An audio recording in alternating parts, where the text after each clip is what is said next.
to kindly bless us with your words of wisdom.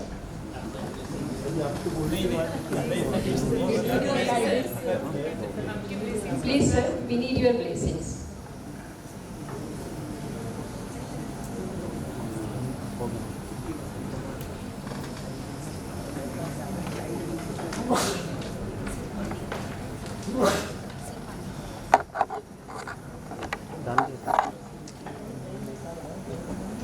अभी कावड़े जी का इतना अच्छा कावड़े जी का इतना अच्छा उद्बोधन होने के बाद देवेंद्र जी का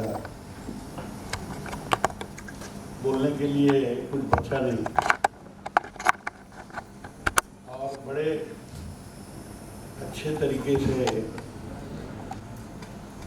जो बड़े इंटरेस्ट के साथ लोग उनको सुन रहे थे, ऑब्जर्व कर रहे थे और ले रहे थे उसको। और मैं पहला शेड्यूल ये था कि इनॉग्रेशन फॉर्मल हो जाएगा, मैं जाऊंगा और बाद में ये होगा। मैंने डेलिबरेटली शेड्यूल चेंज करवाए और मुझे बहुत सी नई चीज़ें हैं और ख़ास करके जो डिसीजन मेकर्स है प्लानिंग अथॉरिटी में, जो लोग एसोसिएट कर रहा है, एक्रेडिटेशन में जो लोग इन्वॉल्व है हाईएस्ट लेवल पर, वो क्या सोच रहे हैं, क्या विजन है, क्या करना चाहते हैं। आपको ग्रेडेशन देने के बाद आपसे एक्सपेक्टेशन क्या है, ऑटोनॉमी के बाद एक्सपेक्टेशन क्या है, प्राइवेट यूनिवर्सिटी से एक्सपेक्टेशन क्या है, जनरल कॉलेजेस से एक्सपेक्टेशन क्या है। तो हमारे आज के चीफ गेस्ट कावड़े जी नागपुर से ही है, हमारे यादव साहब शेगांव के, शेंडे जी, डॉक्टर सिंह, चाफले जी, ढाले जी, अंजलि मैडम और सभी सम्माननीय टीचिंग फैकल्टी के सभी प्रोफेसर्स, विद्यार्थी दोस्तों और ऑनलाइन पे जुड़े हुए सभी सम्माननीय पार्टिसिपेंट्स। टेक्निकल चीज़ें, नई एजुकेशन पॉलिसी के बारे में सब उन्होंने बताई है, उस पर कोई ज़्यादा अभी बात करने को नहीं है। पर एक लेमैन जो थिंकिंग है, जर्नल आदमी की जो थिंकिंग है एजुकेशन के बारे में, क्योंकि राजा राम मोहन राय से ये प्रोसेस शुरू हुआ है। जब अंग्रेज आए हिंदुस्तान में तो एजुकेशन सिस्टम नहीं थी अपनी। मुगल लोगों ने कोई एजुकेशन सिस्टम 500-700 साल की स्लेवरी में कोई एजुकेशन सिस्टम दिखाई नहीं देती। वो अरबी पढ़ना है, उर्दू पढ़ना है नौकरी करने के लिए, और नौकरी तो एक बहुत ही बिखरी हुई व्यवस्था थी वो। अंग्रेज आने के बाद भी रेजिस्टेंस था लोगों में कि इंग्लिश पढ़े नहीं पढ़े, एजुकेशन क्या क्या पैटर्न हो। इसमें राजा राम मोहन राय मेन इसके चैंपियन थे, जिन्होंने बोला कि इंग्लिश पढ़ेंगे तो दुनिया को हम समझेंगे। ये गुलामी की भाषा है और ये सब बातें छोड़िए, लेकिन अगर इसको नहीं पढ़ोगे तो वर्ल्ड में क्या हो रहा है हमको समझेगा नहीं। तो सर सैयद ने मुस्लिम लोगों के लिए, जो अलीगढ़ मुस्लिम यूनिवर्सिटी जहाँ शुरू हुई, मुस्लिम लोगों को उन्होंने समझाया कि तुमको दुनिया समझनी, मुस्लिम कॉलेजेस, क्रिश्चियन कॉलेजेस शुरू करवाए। और क्रिश्चियन कॉलेजेस पूरे देश में शुरू हुए। अपने यहाँ इस्लाम कॉलेज था, एसएफएस कॉलेज थे, बड़े बड़े कॉलेजेस थे। और एक पॉलिसी बनी कि जो अंग्रेज़ों की सिस्टम है, क्योंकि वो हमारे ऊपर रूल कर रहे थे, हमारा हर सिस्टम उनसे इफेक्ट हुआ। जैसे पोस्ट ऑफिस की बात की, पोस्ट ऑफिस का जाल बिछ गया है। अब पोस्ट ऑफिस का काम खत्म हो गया इंटरनेट के बाद। मैंने लंदन में जाके लोगों से पूछा कि आप लोग पोस्ट ऑफिस का क्या कर रहे हैं ब्रिटेन में। उनके यहाँ भी अपने जैसे ही पूरा नेटवर्क है। तो वहाँ एक जन ने बताया कि हम लोग अभी इलेक्ट्रिक बिल के कलेक्शंस करते हैं यहाँ, हम लोग यहाँ प्रॉपर्टी टैक्स कलेक्ट कर रहे हैं पोस्ट ऑफिस में, हम लोग जो है मेट्रो के टैक्सेस लेते हैं, और पोस्ट ऑफिस को हमने रेवेन्यू मशीनरी में कन्वर्ट किया। सेम सिस्टम पे हम भी धीरे धीरे पोस्ट ऑफिसों में जा रहे हैं। पहले बैंक्स बनाने का सिस्टम था, तो जो भी था वो सोच रहे, तो समय के साथ चीज़ें इरेलेवेंट हो जाती। तो एजुकेशन सिस्टम आज़ादी के बाद करीब करीब सेम कंटिन्यू हुआ। डॉक्टर कोठारी यूजीसी के चेयरमैन थे, कमीशन बैठा, उन्होंने बहुत सी बातें बताई, और हम करीब करीब जो अंग्रेज को सर्विस के लिए लोग चाहिए थे, जिनमें राष्ट्रभक्ति नहीं हो, जो अपनी कल्चर से जुड़ा हुआ नहीं रहे, जो अपनी लैंग्वेज से जुड़ा हुआ नहीं रहे, एक ऐसा एलिमेंट तैयार हो जाए जो खाली नौकरी के लिए भागे, मेरे को कहाँ सर्विस मिलेगी, और वो एक सर्वेंट्स, सिविल सर्वेंट्स पैदा करना पूरे देश में, वो एक एजुकेशन सिस्टम अंग्रेजों ने हिंदुस्तान में चलाई। आज़ादी के बाद दुर्भाग्य से हम उसको चेंज नहीं कर पाए, उसमें बहुत ज़्यादा बदल नहीं हुआ। ठीक है, आईआईटीज़ हुए, नेहरू जी ने आईआईएम खोले, आईआईटीज़ खोले, एक हायर एजुकेशन लाया, वर्ल्ड के अंदर अपने लोग जाना शुरू हो गए, ये सब चीज़ें हुई। प्राइवेटाइजेशन हुआ कॉलेजेस का, गवर्नमेंट तो प्राइमरी स्कूल नहीं खोल पाती, तो प्राइवेट कॉलेजेस क्या खोलेगी। आज भी हमारी 60% 65% के ऊपर लिटरेसी रेट नहीं है। केरल छोड़ दो तो आज भी 30% ऐसे लोग हैं जो बैलेट पेपर पे कैंडिडेट का नाम नहीं पढ़ सकते, मैनिफेस्टो छोड़ो। आज भी अंगूठा लगाने वाला 30% पॉपुलेशन है, जो करोड़ों में। हम प्राइमरी स्कूल ही बिल्टअप नहीं कर पाए, हायर एजुकेशन छोड़िए। ये तो प्राइवेटाइजेशन हो गया, जिसमें गवर्नमेंट का पैसा नहीं लगा, लोगों ने पूरे एसेट्स खड़े कर दिए। अगर गवर्नमेंट का एक इंजीनियरिंग कॉलेज है तो प्राइवेट 50 इंजीनियरिंग कॉलेज खड़े हो गए। पहले लोगों ने इसको क्रिटिसाइज किया कि प्राइवेट कॉलेजेस खोलने के बाद ये लोग प्रॉफिट मेकिंग के लिए सब कॉलेजेस हो रहे हैं, ये सब कोलैप्स हो रहा है सिस्टम, ये सब क्या हो रहा है। लोग बहुत खिलाफ थे प्राइवेट कॉलेजेस के, लेकिन बाद में समझ में आया बहुत बड़ी संख्या में, आपके पास तो गवर्नमेंट के डाटा होगा, डिटेल होगा, काफ़ी बड़ी संख्या में यही प्राइवेट कॉलेजेस के स्टूडेंट्स अमेरिका में, यूरोप में, इधर उधर प्लेसमेंट्स में, रिसर्च के काम में, एमबीए के बच्चे, इंजीनियरिंग के बच्चे बहुत बड़ी संख्या में गए। और उसके बाद भी जैसा इन्होंने बताया कि इंजीनियरिंग का जो परसेंटेज है, इतने कॉलेज खुलने के बाद भी मेरे ख्याल से 12% आपने बताया, और बाकी जगह 60% और उसके ऊपर है डेवलप्ड कंट्रीज में। इतने प्राइवेट खुलने के बाद हम 12% पे खड़े हैं टेक्निकल एजुकेशन में। स्किल जो आपने बताया, स्किल डेवलपमेंट, अभी वोकेशनल में हम बहुत कम है, तो हमारी स्किल ही डेवलप नहीं हो रही। अभी हमको ड्राइवर चाहिए, हमको वेल्डर्स चाहिए, मिलते नहीं है। आपको टेक्निकल स्किल्ड आदमी मिलेगा बेरोजगार, स्किल्ड बोलोगे तो नहीं मिलेगा, आप ढूंढते रहो। वो या तो दुबई चला जाएगा, या और कहीं चला जाएगा, या उसको अच्छी पेमेंट मिलेगी वहाँ भाग जाएगा। स्किल्ड लेबर आपको मिलते ही नहीं। और आईआईटीज़ जो शुरू हुए, अपने आईटीआई जो शुरू हुए, वो उनकी संख्या बहुत कम है अपने पॉपुलेशन के हिसाब से। तो ये अभी ये नई जो एजुकेशन पॉलिसी आ रही, इस बैकग्राउंड में, इसमें मातृभाषा में पढ़ाओ, क्योंकि रशिया में, चाइना में, फ्रांस में, जर्मनी में उनके मदर टंग में एजुकेशन हो रहा है। आप अंग्रेजी का नाम लो, जर्मन को अंग्रेजी मालूम रहेगी, आपसे इंग्लिश में बात नहीं करेगा। उसको लगता है कि ये मेरे ऊपर सुप्रीमेसी है इंग्लिश की, मैं नहीं बात करूँगा। फ्रांस में आप जाओ, अगर आपको जर्मन लैंग्वेज नहीं मालूम है, जर्मनी में आपको नौकरी नहीं मिलेगी। फ्रेंच नहीं मालूम है, आपको फ्रांस में एम्प्लॉयमेंट नहीं मिलेगा। आप फ्रेंच बोलोगे तो आपको प्रेफर करेगा, इंग्लिश बोलोगे तो बाहर से भगा देगा।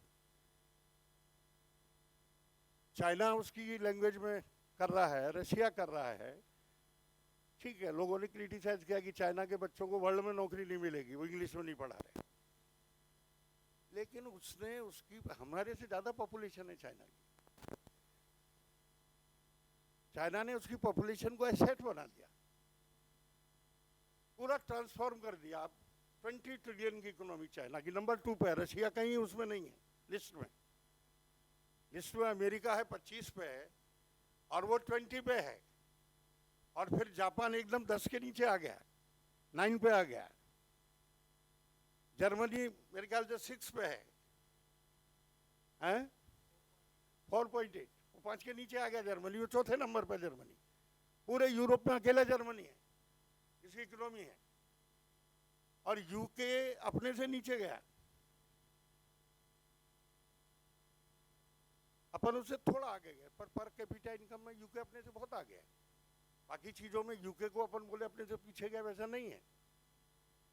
बहुत सी चीजों में यूके अपने को बहुत टॉप कर रहा है, अपन उसको कि हम यूके के आगे गए।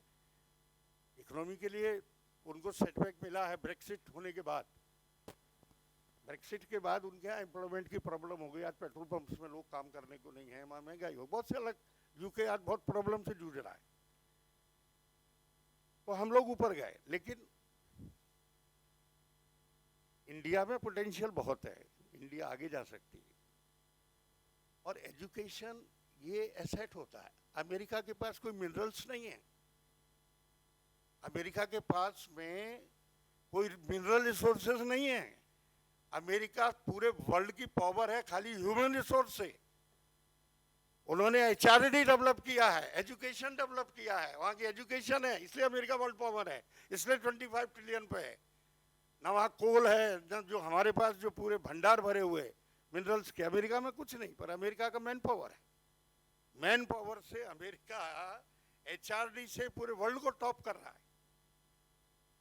तो एचआरडी का जो स्कोप है, एजुकेशन का जो स्कोप है, एजुकेशन से इकोनॉमी डेवलप होती है।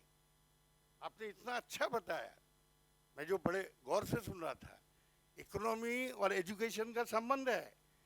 ये जो एजुकेट होएगा, और आप कोई रिलायंस में काम नहीं कर रहा है, आप कोई टाटा कारपोरेट के एम्प्लॉइज नहीं है, आप कोई अडानी में काम नहीं कर रहा है, आप कोई निर्जीव वस्तुओं का उत्पादन नहीं कर रहे हैं, आप ह्यूमन बॉडी तैयार कर रहे हैं, आप इंसान को बना रहे हैं। वो रिलायंस प्लास्टिक बना रहा है, निर्जीव चीजें बना रहा है। टीचर जो है ये इंसान को गढ़ रहा है, इंसान को शेप दे रहा है, मैन आदमी तैयार कर रहा है।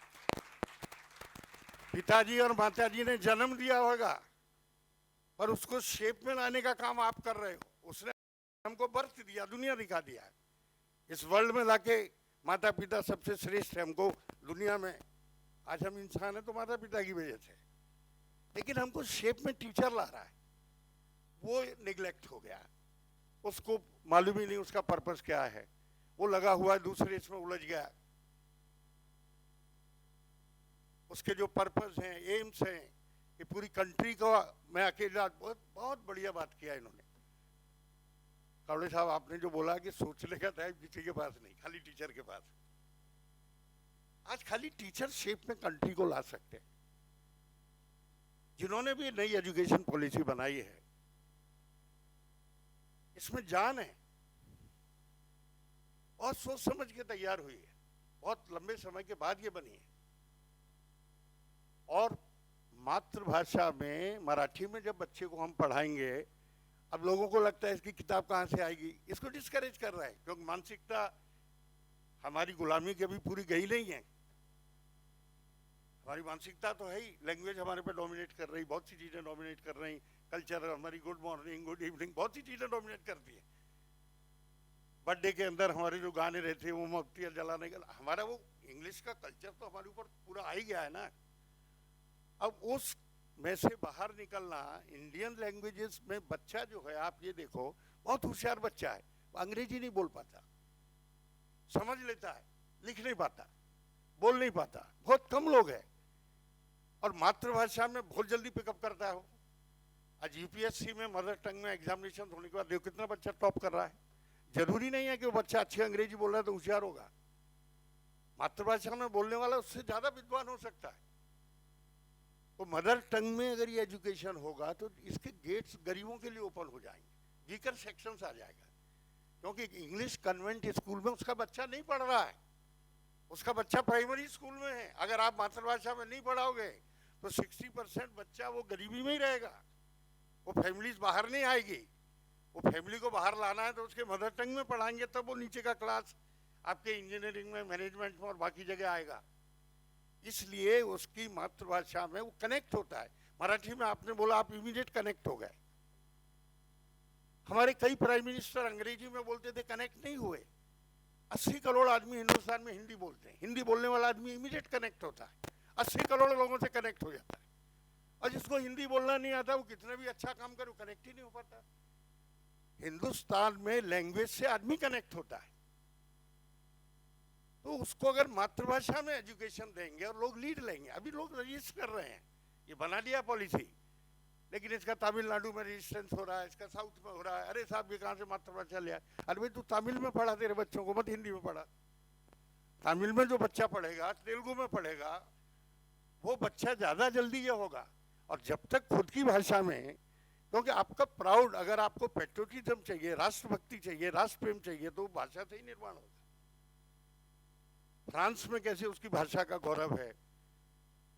जर्मन आदमी, जर्मन प्राइम मिनिस्टर यूएनओ के अंदर अपनी भाषा में बोलते हैं।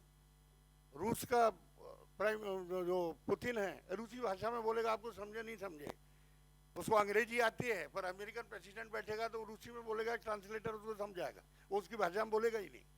क्योंकि ये नेशनल स्वाभिमान से जुड़ी हुई चीज है, राष्ट्रीय स्वाभिमान से जुड़ी। अंग्रेजी आती है, पर हम अंग्रेजी में नहीं बात करेंगे। नरेंद्र मोदी अगर हिंदी बोलता है, या अटल बिहारी वाजपेयी हिंदी बोलते थे, या दूसरा कोई प्रधानमंत्री जब हिंदी में बात करता है, तो वो नेशनल प्राइड को, नेशनल इसको वो ऊपर लेके जाता है। तो भाषा के अंदर तो एजुकेशन लानी पड़ेगी। कितना भी रेजिस्टेंस हमारे लोगों का रहे, किताब कहाँ से आएगी, साहब इसका शब्द कहाँ है, रेलवे का ट्रांसलेशन क्या है और स्टेशन का क्या है। आप स्टेशन बोलो, उसको रेलवे ही बोलो, आप उसके कितने भी एक्सक्यूजेस ढूंढो, लेकिन उसका जो है आप इंग्लिश वर्ड उतना रख लो अगर आपको नहीं उसका वर्ड मिल रहा है। पर वो मातृभाषा में जो शिक्षा मिलेगी, मदर टंग में, तभी वो बच्चा बहुत हाईएस्ट इस पे जाएगा। और नेशन का तब पर्पस जो है, जो टैलेंट तैयार करने का, उस मुझे लगता है सक्सेस होगा। हमारी मेन जो थ्रस्ट मुझे जो दिखती है इस पूरे नेशनल पॉलिसी में, वो एक अच्छे इंसान बनाना है, अच्छा टीचर बनाना है, जिसकी सोसाइटी से कमिटमेंट हो, नेशन से कमिटमेंट हो। कई आप देखो डॉक्टर्स को, लीडिंग डॉक्टर्स है, उनमें डोमेस्टिक वायलेंस बहुत ज्यादा है डॉक्टर्स में, सुसाइड केसेस बहुत ज्यादा है, डाइवोर्स केसेस बहुत ज्यादा है। पढ़े लिखे लोग वो अच्छे इंसान हैं, ऐसा सोचना गलत होता है। जुडिशरी में बड़ी बड़ी जगह पर लोग बैठे हैं, उनके अगर फैमिली लाइफ देखेंगे, ये देखेंगे, तो आपको लगेगा कि भाई क्या है, पढ़ने लिखने से नहीं आता। अच्छा इंसान बनाने के लिए ये उसको टेक्निकल एजुकेशन के साथ जब उसको मॉरल वैल्यूज बताएंगे, नहीं तो इंजीनियर बन गया और करप्ट है और उसने पैसे खा लिया और डैम गलत बना दिया, तो वो इंजीनियर का वो अर्थ का अनर्थ का डालेगा। डॉक्टर अगर, जैसे इन्होंने बताया कि वो अगर कहीं के कहीं लगा रहा है, डॉक्टर अगर कमिटमेंट से नहीं है, तो उसके जो हॉस्पिटलों के जो किस्से हम लोग सुनते हैं वो बहुत खतरनाक है। तो इन सब में जब तक अब वो कोरोना के टाइम देखा क्या लूट हुई देश में, कोई सोच सकता है? हॉस्पिटलों ने किसी ने 10 लाख ले लिया, किसी ने 8 लाख ले लिया, और लोग बाहर खड़े हैं, उसको जानबूझ के जो जिन इंजेक्शन की गरज नहीं है, मेडिकल लॉबी वो बाद में बोलती है इंजेक्शन की जरूरत नहीं, और उस वक्त बोल दिया जरूरत है। लोग बेचारे रिश्तेदार के लिए लाखों रुपए के ब्लैक में जा जाके अपने गहने बेच के लाके इंजेक्शन लगा रहे, और अब बोलते दवाइयों की जरूरत ही नहीं थी, उसकी अभी आपके ऊपर इफेक्ट हो रही है, हार्ट के ऊपर और दूसरे इस पे। तो डॉक्टर्स का अगर पेशे में अगर कमिटमेंट नहीं है, इंजीनियर की कमिटमेंट नहीं है, हमारी ये सब यूजलेस है। हमने देखा अभी कोरोना में क्या हालत किया लोगों की। बड़े बड़े करोड़पति लोग गाड़ी के अंदर में पैसा उनका रह गया, घर में साले मर रहे हैं, उनको ऑक्सीजन नहीं मिल रही, गाड़ी के अंदर उनकी जान जा रही है। तब उनको समझ में आया पैसे से कुछ नहीं होता। और जहाँ कमिटेड स्टाफ था मेडिकल का, उन्होंने बहुत लोगों को बचाया, कई नर्सेज ने बहुत काम किया है, देश में लोगों ने बहुत अच्छी सर्विस भी दिया है। तो अच्छे इंजीनियर्स बने, अच्छे स्टूडेंट्स बने। जैसा आपने बोला कि उसकी प्लेसमेंट छोड़ दो, वो मेरे को TCS में जाना है और मेरे को इन्फोसिस में जाना है, और भैया मेरे को पैकेज कितनी मिल रही है, और मेरी लाइफ का टारगेट खाली पैकेज है और कुछ भी नहीं है। अरे भाई, तू, कई मैं इंजीनियर्स को जानता हूँ, मेरे रिलेशन में हैं, जिन्होंने गैस एजेंसी शुरू किया, आज उनके गैस एजेंसी के इतने बड़े बड़े उन्होंने उसको डेवलप किया है, आज उनके एम्पायर खड़ी हो गई। अब कोई भी इसमें ऑर्गेनिक फार्मिंग में बहुत इंजीनियर्स आ गए, वो बोलते साले पॉइजन खा रहे हैं लोग, जहर खा रहे हैं ये केमिकल से, मैं ऑर्गेनिक फार्मिंग करता हूँ। इतना आईआईटी का बच्चा ऑर्गेनिक फार्मिंग में, यूपी और बिहार के अंदर में बच्चे आते हैं, सोच नहीं सकते, ऑर्गेनिक फार्मिंग में आ गए। कई इंजीनियरिंग के आईआईटी के बेस्ट बच्चे, कई आईआईटी के बच्चे स्पिरिचुअल एजुकेशन में आ गए। हरे राम हरे कृष्णा में 80% आईआईटीज के बच्चे हैं जो स्पिरिचुअल लोगों को बताते हैं।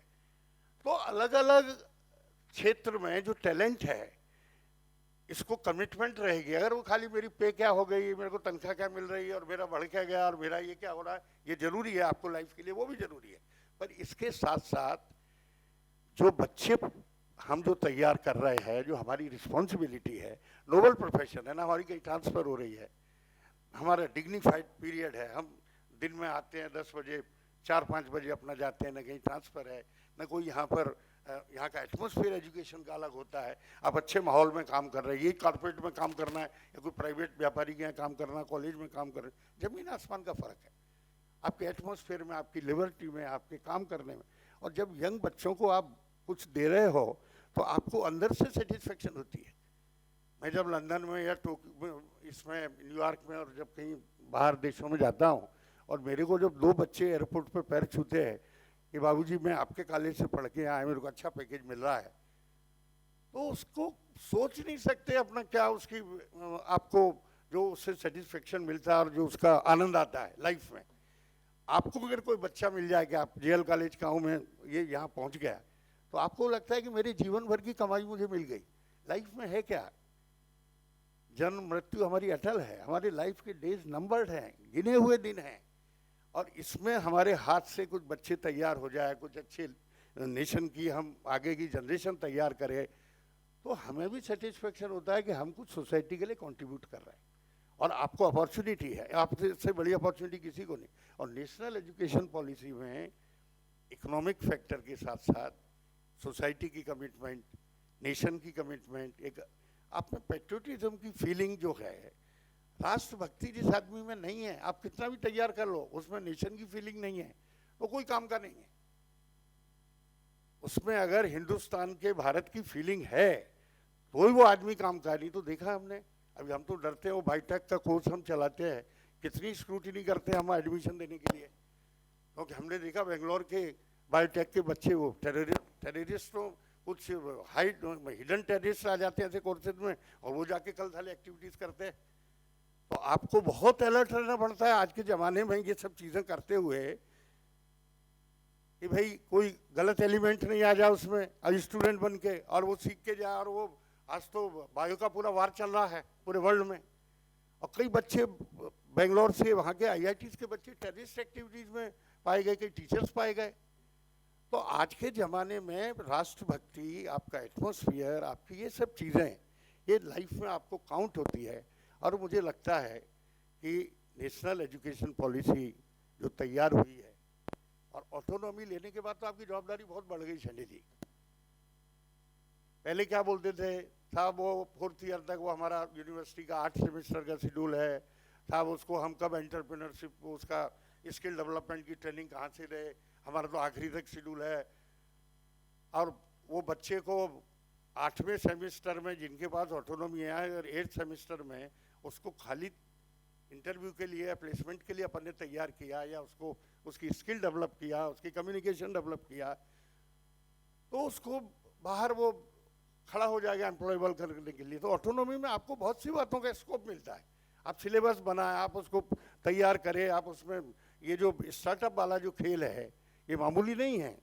पहले हम लोगों को भी लगता था कि कुछ कोई पॉलिटिकल स्लोगन है, लेकिन आज उसके जो रिजल्ट्स आ रहे हैं, स्टार्टअप वाली जो स्कीम है, आज उसके जो रिजल्ट्स हैं, अब वो एंटरप्रेन्योर बन सकता है बच्चा। % उसको इधर उधर से लाना, 75% उसको गवर्नमेंट और बैंक दे रही है, और 25% में भी बहुत फॉर्मूले हैं। तो वो खुद अगर बड़ा कोई छोटे मोटे काम लोग शुरू कर करके, अभी टीवी पे आता है अपन देखते हैं कितने लोगों ने काम शुरू कर दिया है। तो आपकी ऑटोनॉमी के बाद जवाबदारी बहुत बढ़ गई। अब आप किसी को यूनिवर्सिटी को ब्लेम नहीं कर सकते, एग्जामिनेशन डिले हो गए, अमुक हो गया, टमुक हो गया, अभी वो सिलेबस ऐसा हो गया। अब आप सिलेबस फ्रेम करो और आप रिजल्ट्स दो। कल आपको अगर प्राइवेट यूनिवर्सिटी में आगे जाना है, आपको कल यूनिवर्सिटी ऑटोनोमस यूनिवर्सिटी में जाना है, तो ये आपको स्कोप है। इसमें आप पेपर ढंग से सेट करो, लीकेजेस नहीं हो। आपकी जवाबदारी, आपको आप बोल नहीं सकते। आपको ऑनेस्ट और इंटेग्रिटी के लोग एग्जामिनेशन सिस्टम में रखने पड़ेंगे। आपको तरीके से देखना पड़ेगा कि कहीं कोई कोई कोई गलत एलिमेंट उसमें इंटर नहीं करे। आपके एग्जामिनेशन का उसकी पवित्रता रहे, आप उसका सैंक्टिटी रहे, उसका एक अच्छा ब्रांड रहे। और आप अच्छे बच्चे जब आपके जाएंगे तो मुझे लगता है कि आपके लिए ये टर्निंग पॉइंट है। ऑटोनॉमी हर एक के लिए टर्निंग पॉइंट है कि जो नैक होता है, नैक से ही आपको पता लगता है वेयर वी स्टैंड, और फिर अपन आगे बढ़ते हैं। तो इसलिए इन लोगों का, कॉलेजेस को, टीचर्स को, ये जो नेशनल एजुकेशन पॉलिसी के लिए ये जो समय दे रहे हैं, पूरे देश में जा रहे हैं, इनका बहुत बहुत कावड़े जी का मैं दिल से, हृदय से इनका अभिनंदन करता हूँ, स्वागत करता हूँ।